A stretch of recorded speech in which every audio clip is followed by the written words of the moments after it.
A group of ancient travelers huddles inside a dark limestone cave in Sicily.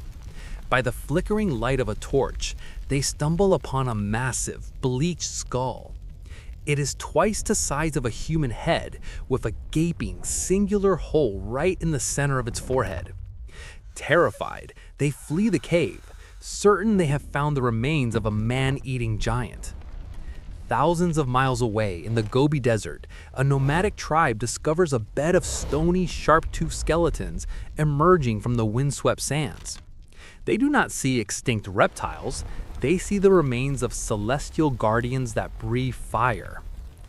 These are the moments where science died and mythology was born. Introduction. The human imagination has always been a powerful tool for survival. When our ancestors encountered things they could not explain, they used stories to bridge the gap between the known and the unknown. Today, we call these stories myths, and the creatures within them cryptids. However, modern science has begun to peel back the layers of these legends. We are finding that many of the monsters that haunted the dreams of the ancient world were not products of pure fantasy. Instead, they were the result of early humans trying to make sense of a world filled with the bones of giants and the remnants of a prehistoric past. This exploration looks at how the physical evidence of extinct animals was misinterpreted as proof of monsters. The rise of the one-eyed giant.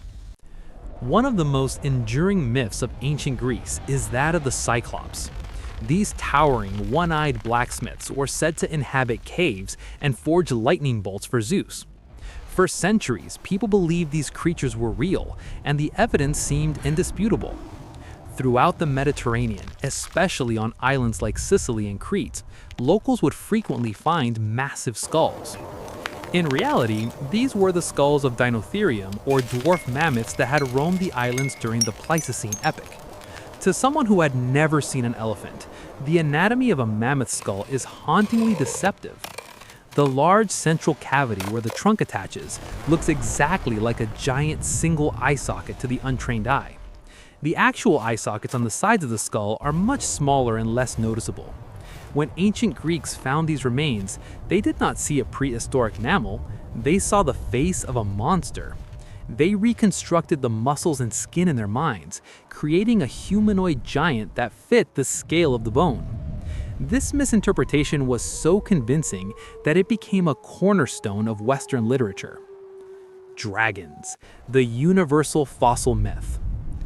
Unlike the Cyclops, the legend of the dragon exists in almost every culture on Earth, from the icy mountains of Europe to the river valleys of China. While the descriptions vary, the core remains the same, a massive, reptilian creature of immense power. The consistency of this myth suggests a common trigger. That trigger was the discovery of dinosaur fossils. In ancient China, fossilized teeth and bones were often referred to as dragon bones. They were ground up for medicinal use or revered as sacred relics.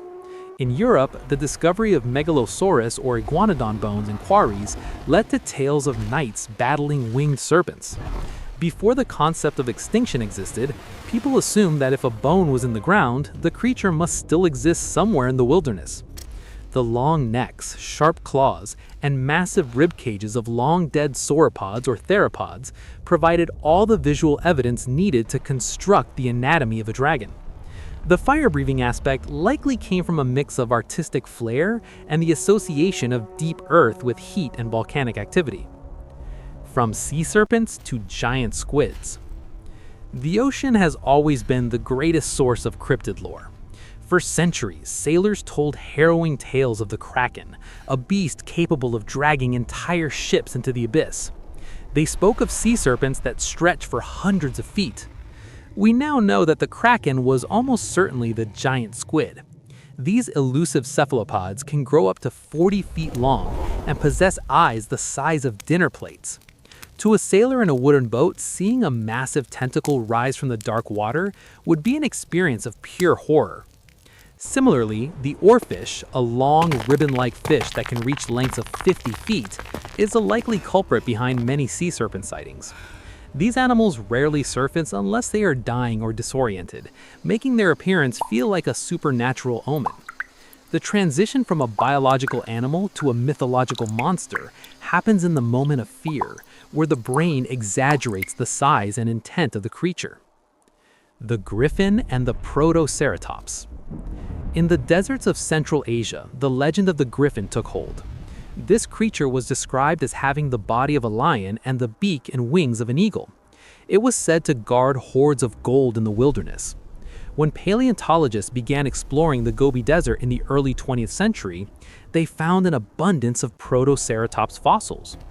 These dinosaurs were roughly the size of a lion, walked on four legs, and possessed a very prominent beak-like mouth. Furthermore, their fossils are often found near veins of gold-bearing quartz. To an ancient traveler, finding a beaked skeleton sitting atop a pile of gold-flecked rock was a literal translation of the griffin myth. It was not a magical beast, but a fossilized dinosaur that had been dead for millions of years. Yet, its physical presence was enough to shape the folklore of an entire region. Conclusion. The line between science and horror is often thinner than we realize. The monsters of our past were not lies, but rather the best explanations our ancestors could provide for the evidence they found. When we look at the skull of a mammoth or the skeleton of a dinosaur today, we see the beauty of evolution and the deep history of our planet.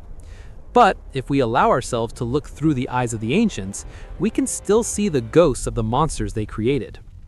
Understanding the origin of these cryptids does not diminish the magic of the stories. Instead, it highlights the incredible creativity of the human mind.